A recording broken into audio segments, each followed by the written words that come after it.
Okay, welcome. We are on week 6 of our Chemistry of Essential Oils series.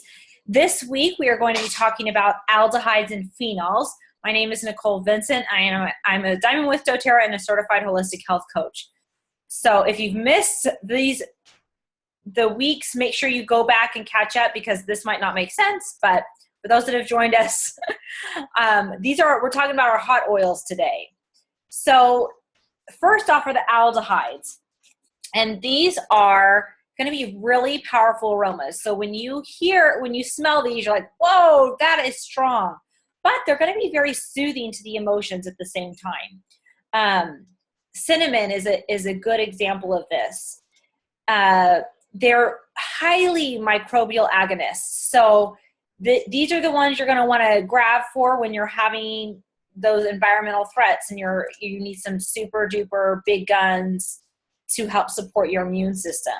So definitely good things to have on hand. They're also really good at supporting our inflammation response. So if you're having some inflammation happening, these oils, aldehydes, can be very, very helpful with supporting inflammation. These are soothing to the tissues, but they are typically hotter oils. So these are ones that we want to, in most cases, dilute. Now, one of the main differences between our aldehydes and our phenols that we're talking about today, our aldehydes are going to be calming to the autonomic nervous system. So if you've got autonomic nervous systems that are hyper, they're over-functioning, they're overstimulated, then the aldehydes are going to be really good. Phenols are very good at stimulating the autonomic nervous system. So the aldehydes are going to calm and the phenols are going to stimulate. Aldehydes are really good at reducing fever and reducing blood pressure as well. These are going to oxidize easily. So remember back to week 1, that when oxidation is happening, you've got to make sure that you want it in as small a bottle as possible. And you want to always have that lid on good and not leave it open for extended periods, because when I can't talk today or yesterday, my brain is like already in Florida partying at leadership. So they oxidize easily. When that oxidation happens, it changes the chemistry and it makes it really prickly on the skin is probably the best way to describe it. So it doesn't necessarily nullify the properties of the oil, but you definitely want to have, if oxidation has happened, you want to, here, Mary, can you let's turn your screen off. If oxidation does happen, it doesn't nullify the properties of the oils completely, but it is going to change it a little bit. You're probably just going to need extra fractionated coconut oil. So to avoid that, we talked about that in week 1, you want to make sure they're in small bottles. Okay, so if there's a lot of space, put it into a smaller bottle, okay, and keep those lids on tight with those aldehydes. So phenols, these are, again, powerful microbial agonists. So when we want aldehydes and phenols when we are fighting something off. Phenols have extra fungal agonist properties. Phenols are analgesic, so they're going to help relieve pain and discomfort. Phenols are also a great insecticide. And again, they are stimulating to the autonomic nervous system, while the aldehydes are calming. Phenols are very protective to the cells. They, again, can irritate skin, and these are ones that are going to have possible liver toxicity. That doesn't mean that if you use them, your liver is going to be poisoned. It just means that you want to use small amounts, and you don't want to use it longer than probably about 2 weeks at a time. You want to let the body have a break in between using, especially if you're going to be using it in larger doses, which in most cases, you're not going to be wanting to use phenols on an ongoing basis. Okay, so the phenols and the aldehydes are going to be intermixed a little bit. So, but these are going to, with our phenols and our aldehydes, these are typically hotter oils. These are ones that we want to dilute in most cases. So first one off, cassia. Cassia is a false cinnamon, and that's what it's called in a lot of cases. Actually, most of the quote-unquote cinnamon that we have in the United States as in our spice cabinet is going to be cassia. And once you smell cinnamon oil and then you go to your cabinet and smell your cinnamon spice, it is going to smell like cassia. And in the US, they don't require to be labeled differently. So that was something that I found that was really interesting. You really can tell a difference when you smell the cinnamon oil, the cassia oil, and then you go smell your spice in your cabinet. So cassia is from Malaysia. It is a middle note. This is going to blend well with black pepper, coriander, frankincense, ginger, geranium, rosemary, and some citrus oils. I know a lot of people love wild orange and cassia blended together. This is steam distilled from the bark, and it is going to be an enhancer and a personifier. Now, let's look at the chemistry. So not a lot of the calming stuff here, guys, with our hydrocarbons and our alcohols or our esters. It's got a little bit of aldehydes, but look at the phenols, 82% phenols. So with cassia, it's a hot one, guys, and it is one that you wanna always dilute. It is going to be very stimulating to the autonomic nervous system, and this can be a really good pain reliever. So if you're having some aches and pains that are not being relieved by traditional things like Deep Blue or past tense, try some cassia. I've had some friends have really good results with cassia, and back pain and leg pain. They do have to dilute it down, but it can be very pain relieving in that respect. And it can also help with blood sugar regulation. Now, that's just something that I know. I'm not sure what chemistry does that, though. So I have an inkling that it has to do with the aldehydes, but I'm not 100% sure. But when you look at the chemistry between cassia and cinnamon, a lot of times you hear people like, oh, well, they smell the same. They must be interchangeable. And Charlotte says, so Charlotte, I wonder if you have a different version than I, because mine says 82% phenols. Are you looking in the chemistry book? We'll have to look at that. Hold on. Because my chemistry book says 82% phenols. The cinnamon has phenylpropanoids. And so let's look that up real quick because I want to make sure I'm giving good information. Okay, hold on. We're looking up in a second book and see what's going on here. Okay, let's see. Okay, then I wonder if that is a misprint in the chemistry book. Okay, so yeah, in mine it says 82% phenols. Look at that right there. You see that? Yes, here's well, since the cassia stuff is wrong, I'm guessing it was this. I've been finding a lot of misprints. Just some of it is just like up here in the information, but I'm hoping she's probably putting up another edition because I'm guessing the editing did not happen very well. Okay, so look at the phenols. So we're going to go, Charlotte, we're going to go with what Charlotte, because Charlotte's got a newer version of the book, which I'm guessing has been updated. Okay, so there we go. We're going to go to phenylpropanoids, which that would make more sense because cinnamon is, I always thought it was like cinnamon and cassia are pretty interchangeable. But when I was looking at the chemistry, I was like, these don't look very interchangeable. But now that Charlotte has a newer version, that makes a lot of sense. I know mine is the first edition too, but they must be like second print. So, because my cassia says 82% phenols. So, okay. See, we learn something every day. So, Charlotte, that's funny. So yeah, Charlotte, you're gonna have to take a picture of that and text it to me so I can print it out or email it to me. So that way I can put in my book to figure that out. Okay, so we're not gonna trust this slide on the cassia. So we're gonna go ahead. Sorry about that, guys. It happens. Okay, cilantro. I knew something didn't make sense on that page. So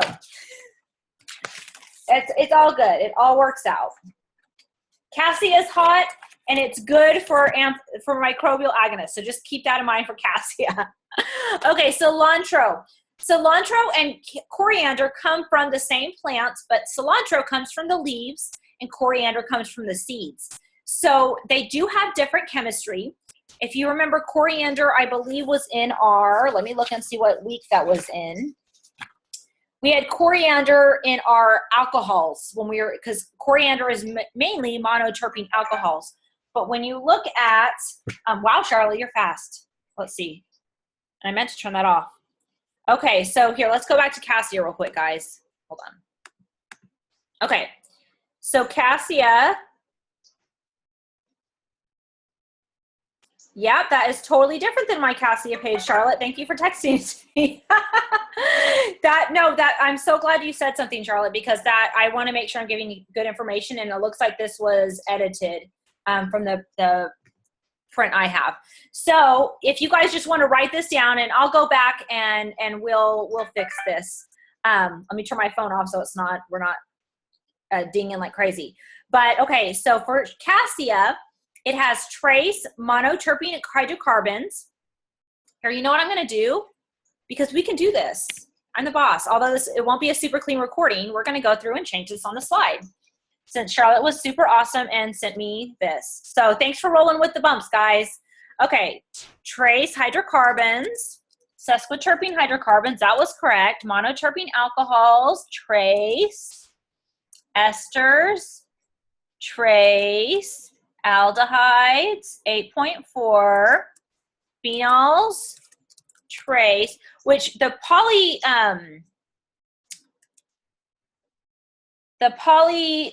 phenylpropanoids are actually very close to, they're actually a type of aldehyde. So oxides, trace lactones. We're going to insert a thing here.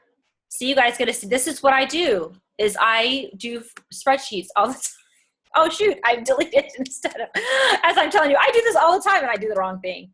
I don't normally talk while I'm editing though, at least not to other people. So phenol, make sure, I can't spell, F-E-N or P-H-F-N-L-Y, propanoids, okay. So this is the 82%, okay. And phenylpropanoids are actually aldehyde. They're a type of aldehyde in most cases, how they perform. And it's a special thing. So I'm gonna I had that open to read about that in cinnamon. So I'm gonna read about it. Where's my book? Okay, let's go back up. Sorry guys, you guys are awesome. Thanks for being patient, rolling with the punches. Control Z is my best friend. It is. Okay, so there. Now we have the right slide. Look at that. Don't you love technology and how fast we can get information? So thank you, Charlotte, for that. I really appreciate that. So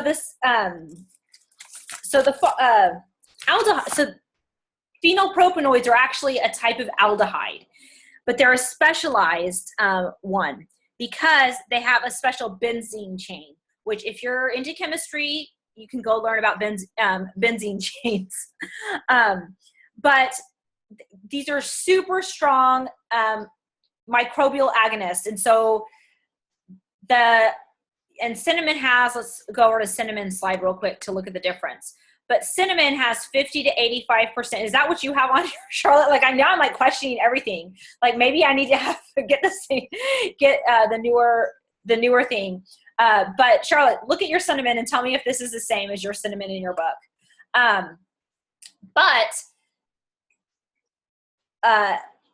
Bacteria cannot live in the presence of phenylpropanoids. And so this makes it, that's why we've got cinnamon in our On Guard. And this is why these are so good to have on hand, because if we're like, I don't know if it's a bacteria or virus, I don't know what this is, the cinnamon okay, good. Then the cinnamon or the cassia are great ones to grab because of those phenylpropanoids, okay? So let's move on to cilantro. And thanks guys for being patient. I seriously appreciate it. So, hey, Real life, guys, real life. So location was not specified on cilantro in my book. And Charlotte, if you see anything different, you just let me know, and we'll just make this the week of corrections. But it is a middle note. Again, it's distilled from the leaves. It blends well with bergamot, cinnamon, ginger, grapefruit, lemon, and wild orange. It acts as a personifier and a modifier. So this is going to be mainly monoterpene aldehydes, but it does have some sesquiterpene aldehydes in there. So it's going to be 80% aldehydes. Now, cilantro isn't typically, for me, it's not a hot oil. For some people, it might be. I think it's probably because it's got the sesquiterpene aldehydes. Most of the other aldehydes do not have the sesquiterpene aldehydes in there. But if you smell cilantro, you know that it is a strong aroma. It is one that is hard. Cilantro, okay. It might come from Mexico. Thank you, Charlotte. And because it's got those sesquiterpene aldehydes, remember guys, those are the ones that are larger molecules. They are going to evaporate a lot slower. They have a slower flash rate, especially when applying topically. So that's kind of like nature's time release. So if you use cilantro, if you put it on topically, you will smell cilantro for some time because of the sesquiterpene aldehydes in there. And that's going to make a difference. Now, cilantro for me it's not one of the ones I reach for first when I am looking for oils. I love it in my guacamole. It's great to cook with. It's very potent, so you don't need a lot. But look at this chemistry, guys. It's pretty diverse. It's got several calming components in it. And then with the aldehydes, that is going to be what we're talking about today, the microbial agonists, inflammation support, and analgesics. So it would be a great one. It would be a great one to have if you're having pain or inflammation that's not being resolved. Maybe try some cilantro. Okay. A lot of the oils in this group, guys, are kind of like, okay, if the traditional ones aren't working, maybe I should try these. Because especially on the aldehydes, very analgesic, very pain relieving, and very calming to the system. Now, remember with the aldehydes, they can help reduce blood pressure. So if you have low blood pressure, you might want to be mindful of using aldehydes on a regular basis or in large amounts. If you're trying to reduce blood pressure, maybe you need to introduce these more on a regular basis, okay? And that could be topical, internal, or aromatic. So here's the cinnamon. We're back to cinnamon. And guys, cinnamon is just, I was really, yes, cilantro, thank you, Lita, sorry. Because of the sesquiterpene aldehydes, and this is what I'm guessing really helps with the heavy metal removal. So cilantro is known for removing heavy metal toxins. There's been studies on that. And my inkling, my little gut thing is probably because of the sesquiterpene aldehydes and possibly these diterpene alcohols, because I haven't seen the diterpene alcohols in very many oils. And so to me, that's kind of showing me what is unique about cilantro and why that might be promoted for heavy metal detoxification. So that's kind of what I'm thinking, why those would be really good for that. Because let's see, diterpene alcohols are similar to sesquiterpene alcohols. So let's do a little refresher on the sesquiterpene alcohols. So sesquiterpene alcohols are going to help with endocrine function, regulating autonomic system, antispasmodic. So monoterpene hydrocarbons are typically the ones that are known for the toxin elimination, but I'm thinking that the sesquiterpene aldehydes might really help on that. So nature is just a beautiful, beautiful thing. But yes, if you're wanting to do some kind of heavy metal, cilantro is a great one to do internally. Typically, you don't need a ton, but you need it for, probably about 10 days. And you might have to repeat that a couple times, especially if you know you've been vaccinated or you have amalgam fillings, things like that. So yeah, healthy endocrine function can definitely help with heavy metal removal on the chemical level. Yeah. Okay, cinnamon. We talked about did we talk about cinnamon? Yes, we did. So cinnamon is actually a very sweet, spicy, beautiful oil.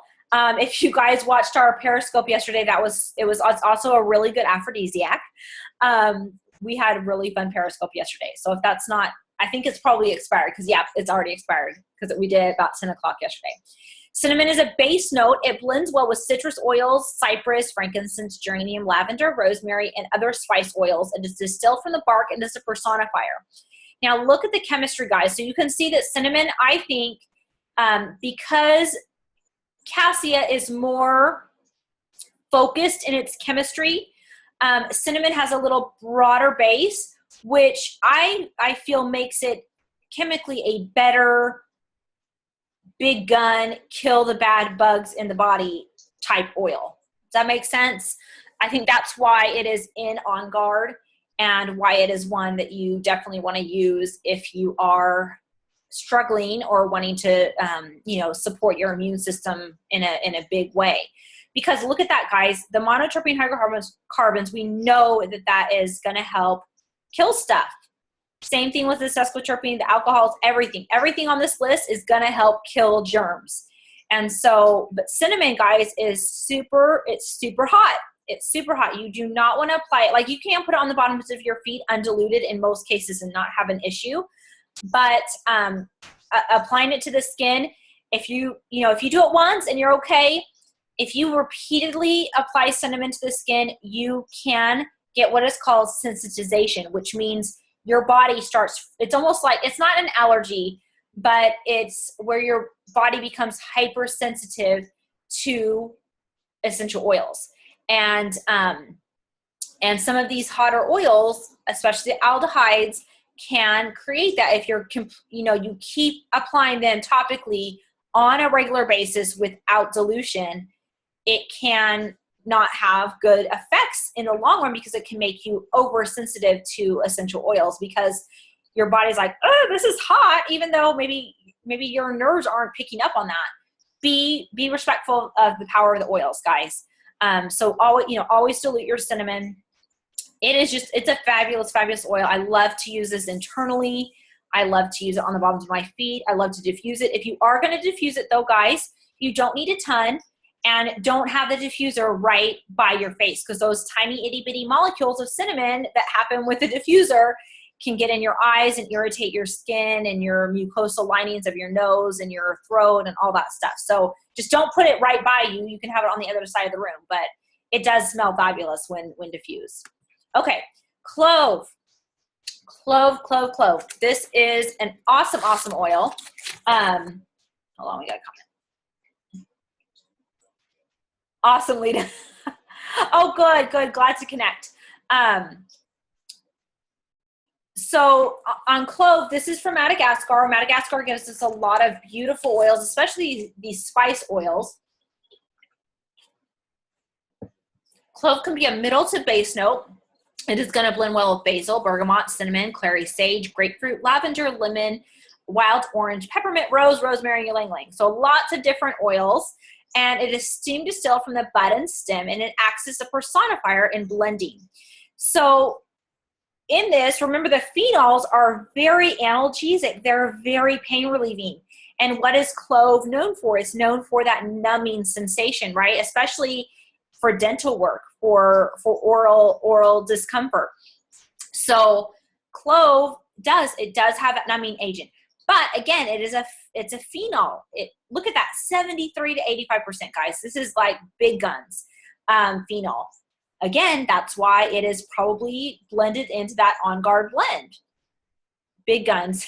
It is the mother lode of antioxidants. It totally is. Clove has the highest ORAC score, ORAC, which is the oxidation.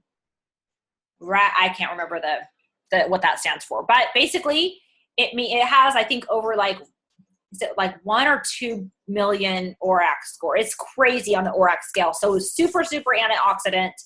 And we want antioxidant properties for neutralizing free radicals and toxins in our body. So clove is just, chemically, it's awesome. It is going to have, oh, Charlotte's got the list. Hold on. Oxygen radical absorbance capacity. Thank you, Charlotte. So I really do like clove. It's great for pain relief, not just in the mouth, but that's kind of what it's known for. You can use it other places, but definitely dilute it. It does have the sesquiterpene hydrocarbons, which are also going to, again, help with inflammation, also have analgesic support, also help with endocrine health. So, and also for the digestive tract as well. So clove can be super helpful in a lot of areas. Again, we're going to be diluting all of these oils that we're talking about today. So cumin, and this is included, this is, if you got the summer kit, cumin is in there. And I think the chemistry on this is fun. It is from Pakistan. It is a middle note. It blends well with coriander. It does not, to me, it does not smell awesome. It smells like cumin. Fabulous to work with, but this is awesome for your digestive tract because of the monoterpene hydrocarbons and the alcohols, which can be very calming as well. And the aldehydes, so it can be a little bit hotter. And if you smell the cumin, you know it's got a super strong aroma. But if you have this, you can use it for more than just cooking. And that's why the chemistry is so important. So this doesn't have super diverse chemistry, but monoterpene hydrocarbons and aldehydes, just those two alone, have such a wide base of what they can help with. So using overuse, that's funny. Okay, so on the top, on the caution thing, here it says strong aroma. Overuse can cause headaches. So a little bit of cumin goes a long way. I have used this internally to help calming at night, to actually help me go to sleep. And I do have to take it like as I'm going, like laying down to fall asleep, because if I don't, I will burp up cumin all day long. And that's not a fun flavor to burp up. But it really can be helpful in calming down your nervous system, calming down your body. So use your cumin. If you've got some, use it. Okay, lemongrass. This is one that we use a lot in our house. It is harvested from East India. It is in the highlands there. It is a top note. It blends very well with basil, clary sage, eucalyptus, geranium, lavender, melaleuca, and rosemary. And you'll see, guys, as we are going through these different groups, they typically are going to blend well with oils that have complementary chemistry. Does that make sense? So you're going to see kind of similar oils to blend with all these phenols and aldehydes. Now, look at the chemistry of lemongrass. Look at this breakdown. Now, that is a long list of chemistry. That's a lot of stuff. Now, granted, look at all the aldehydes. Lemongrass has a bunch of aldehydes. That is why when people come, they're like, oh, I need to work on lowering my blood pressure. Lemongrass is the first one that comes to mind because of that really high aldehyde count in its chemical makeup. But because of all of the diverse chemistry, lemongrass can be used for a lot of different things. So not only is it going to help with blood pressure, reducing that, it's really great for soothing the tissues and repairing and regenerating. I don't know why I can't talk today. I can't talk any day. I think it's just my brain is just on vacation. I've been hanging out with Papa too much. I'm catching his dementia. But lemongrass really helps with regenerating interstitial tissue, ligaments, tendons, cartilage. So if you are needing support in those areas, lemongrass is a great one to grab. My husband pulled a groin, and there was a ligament that was just killing him, and lemongrass for a week and he was good. It can stain some people's skin. It doesn't stain everybody's. I think it has to do with somebody's pH. That's just a hypothesis I have, but because I have some people that use lemongrass topically and they don't have any discoloration in their skin. And I have other people that have used it and they get like an orange yellow color in their skin. So it's not permanent.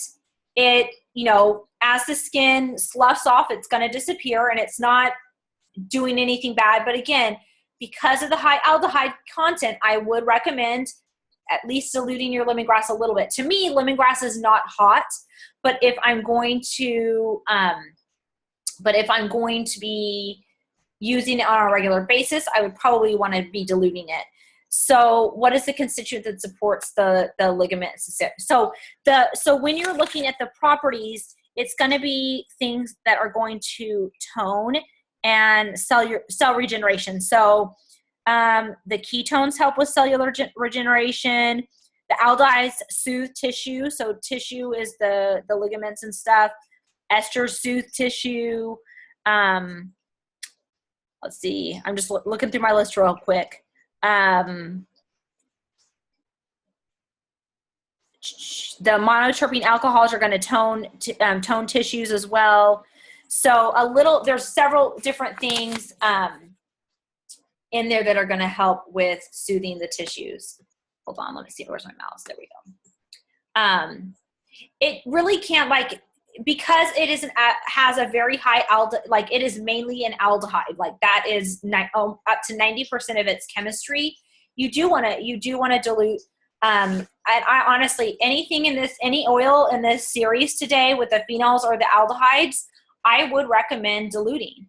If you're just going to use it once, like on lemongrass, for me personally, lemongrass is not a hot oil, but I definitely recommend if you're going to be using it, like maybe you have tennis elbow or, you know, something where you're wanting to repeatedly apply it, then I would definitely mix it with some deep, malaria with deep blue is great, but mix it with some coconut oil so that it's not going to cause that sensitization issue that I talked about with the cinnamon.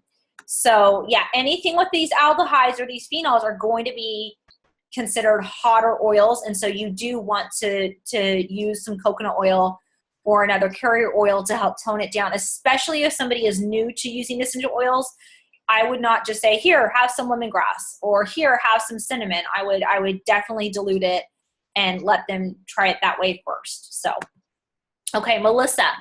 Now, Melissa is one that we can't get very often unless you're going to leadership. If you're going to leadership, you do have the opportunity to buy a bottle of Melissa, and hopefully the crop will be good and it will be available. But it's a very expensive oil because it takes so much plant matter. I believe it is harvested in Eastern Europe, although the book had it listed as unknown. I'm pretty sure it's Eastern Europe. It is a middle note. It is also known as lemon balm, so it has a very lemony smell to it. It blends well with geranium, lavender, floral, and citrus oils. It is steam distilled from the leaves and flowers, and it takes a massive amount of plant material in order to get the oil. And if you look at so just to compare, if you look at the chemistry, look how exact those numbers are, and look at the ranges here. So lemongrass, for example, is $10 a bottle wholesale. Okay, look at the acceptable ranges. So lemongrass, the chemistry can fall anywhere in between there, and it's a viable therapeutic lemongrass. Okay, but with Melissa, look how specific it needs to be. So you can see why it's going to be harder to get a therapeutic quality Melissa. Okay. And Melissa has a beautiful, diverse chemistry. So it is still primarily aldehydes. And again, I don't personally feel Melissa is a hot oil, but because it's so pricey, I'm not typically going to be applying it liberally. It works actually really well at about a 10% dilution. So if you do have Melissa, then you can really stretch out the usefulness of Melissa still will be completely therapeutic at a 10% dilution. So the aldehydes are in there, but it also has sesquiterpenes, lots of sesquiterpenes. So it's got the hydrocarbons, it's got the alcohols, and then it's got some ketones in there, which the ketones help with being mucolytic and helping with cell regeneration. It really helps with the formation of tissues, and they're analgesic. Ketones are also really good for mood support. Aldehydes don't necessarily help with mood support, but Melissa is known for being very, very good for if you're having some severe mood issues, either depressive or anxious. Melissa it can be a lifesaver. It really can. And I believe that for the chemistry is from like the non-aldehydes, kind of, because those are calming, but the other non-aldehyde components. The aldehydes, though, why that works with the mood issues that Melissa is known for is that calming of the autonomic nervous system. Because sometimes if we are having those mood issues, it's because our nervous system is not necessarily working properly. So aldehydes can be very calming to that. Now, something about Melissa that is known, and this probably comes from the good chunk of aldehydes and some of the other chemistry in here, is Melissa is really good at killing viruses that that was totally non-compliant. That's okay. You guys will just look over that, right? But ones that are like to lay dormant in your, it calms. So Melissa is really good for viruses that like to kind of just lay dormant in your system until stress happens and they're like, oh, you're stressed out. Okay, it's time for us to go into full-blown baby-making virus mode. And that happens, do you guys ever get like cold sores? That's a virus. And that's something that can lay dormant in your system and will come out when you're feeling stressed or the body is stressed. Melissa is really good at knocking those viruses out. So again, when we're talking aldehydes and phenols, these are the big guns for killing off different microbes and pathogens in our body that we don't want there. Okay, oregano. This is from Greece. It is a middle note. It blends well with basil, fennel, geranium, lemongrass, thyme, and rosemary. It is steam distilled from the herb. It is an enhancer and an equalizer. And it's got primarily phenols. So again, super hot oil. This is not one we want to be putting on our body. And but it works, guys. This is one that you want to have on hand because it works. And it is, so the oregano is not only is it going to kill stuff, it's very analgesic. So if you are having those aches and pains, again, dilute it down and it works for those really well. Because it's got a quarter monoterpene hydrocarbons, that's going to help, again, with the inflammation, being antiseptic, protecting the cell, killing microbes, soothing irritated tissues, and being calming. So it's got some good chemistry here. It's hot, so be careful with this one. You want to dilute it. Peppermint. So I actually had to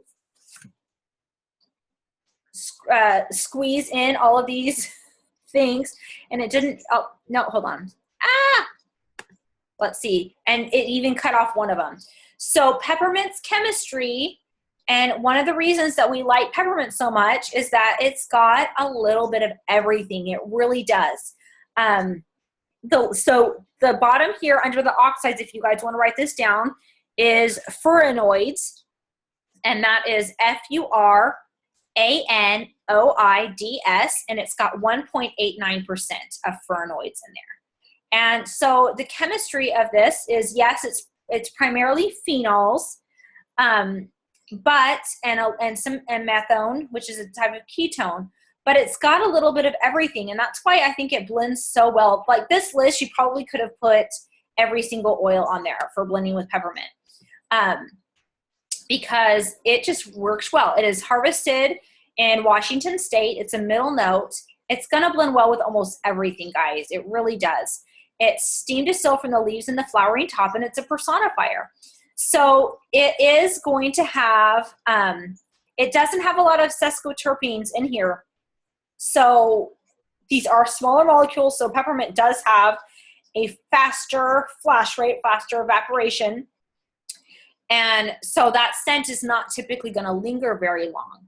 But it can be used for a lot of really great things. Now, when you're looking at these phenols, peppermint for me is not typically one of the ones that I'm going to grab for when I'm sick. I'm not going to be like, oh, let me grab some peppermint. But what surprised me on here, on the chemistry here, is that it only has a trace of aldehydes. And what is typically the recommendation when we say, oh, fever? We think, you know, we just learned that aldehydes are very fever reducing. I typically will think, oh, you go to peppermint for that. But a lot of the other oils might be better at reducing fevers than peppermint. Now, the methone in there and the ketones is what is going to have that cooling sensation, and that's associated with peppermint. And and we're going to be talking about ketones next week, so we'll go into detail about that. But peppermint is not a bad one to grab for if you're not sure what's going on, or if you're just wanting kind of all over support, because it does have really great chemistry. And yeah. So the aldehydes, all the aldehydes that we're talking about today are fever reducers. So if it's an aldehyde, the phenols are not really known for reducing fever, but the aldehydes are. So any of the aldehydes that we've been talking about today are fever reducers. Thyme. Now this is another high phenol count, but it also has some monoterpene hydrocarbons, which help it be a little bit gentler than oregano. So they did not have the location listed for thyme, but it is a middle note. It blends well with bergamot, melaleuca, oregano, and rosemary. It is steam distilled from the leaves, and this acts as an equalizer or an enhancer in blending. Now, with thyme, it's got a good portion of monoterpene hydrocarbons, which make it a lot gentler, especially topically, than oregano. So it does have a good chunk of phenols in it to help with that antimicrobial property, to help fight off those bugs. But it has the monoterpene hydrocarbons, which still are going to be microbial agonists, but they're a little bit gentler. So although thyme is still considered a hot oil, it is a little bit gentler. It has a more diverse chemistry than oregano. So this is a good one. I like to use thyme for younger kids. Okay. That's just kind of because it's a little bit gentler. Not that oregano is bad, but thyme is definitely a good, gentler substitute. Okay, so that is the last oil for this week. Here are the ways to connect with me online. Next week, let me see what we're talking about next week. Next week, we're talking about esters and ketones and probably oxides. So I think next week might be our last. I don't know. I need to see how many oils we have. And we either have 1 or 2 weeks left. And, oh, that's awesome. She used it in her science fair project. But yeah, we have 1 or 2 weeks left in the chemistry, and we have gone through everything. And I really hope that this has kind of opened your eyes to the beauty of these oils and help you appreciate what they are capable of doing and how diverse and miraculous they are. Like, God, seriously, I'm never not in awe. And it just, the more I learn, Charlotte, if it went too fast, you can go back and listen to my beautiful voice again and again. You're too funny. I'm so glad you've enjoyed it, though. I know that this isn't for everyone, but it's something that I really do enjoy. And they are, Lita, you can, although, let me stop the recording real quick. Hold on.